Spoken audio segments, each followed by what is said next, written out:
Hi, Roddy MacLellan here from MacLellan Bagpipes, and I wanted to just give you some pointers on maintenance and taking care of your instrument. After we've done playing, what I recommend we do is take the bagpipe apart very quickly, and we're going to brush out all the different drone sections. We want to make sure that we don't have excess buildup of moisture, and the quickest way to do that is to look through, see what we have going on in there, and then to use a soft brush through each of the drone sections, just like this. Just quickly swab it out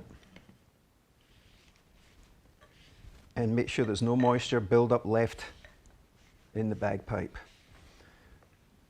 We have a smaller brush here as well. We'll do for this midsection, right through like this. The bottom sections, we're going to take them out. There's no reeds in here right now. We just take the reed out if there was, and just a real quick brush through with this, and we'll get all that moisture out of there. So we're going to take each section out and just a real quick brush through. And of course at the same time, we're going to do each stalk. Again, just a real quick ones through there is all that's required.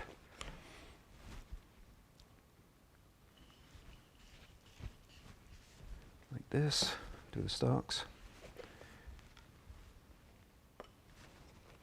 Now, the hemp joints on the bagpipe, it's important that we maintain these at a good amount of tension or stiffness of joint.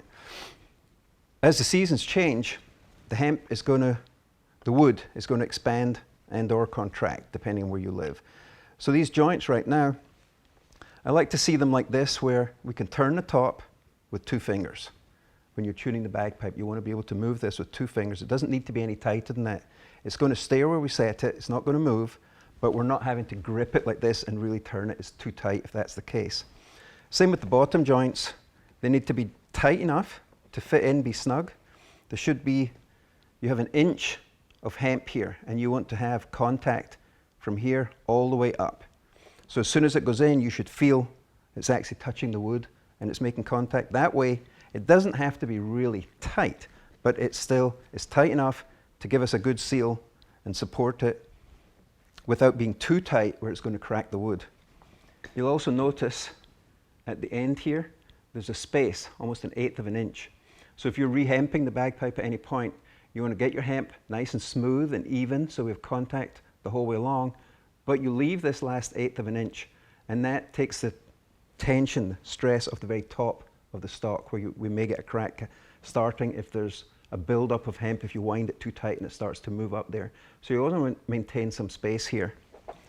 Put it in, and it's a nice fit. It goes in easily. It's not real tight, but when I turn this top joint here, the bottom one doesn't turn. So that's only as tight as we need it to be.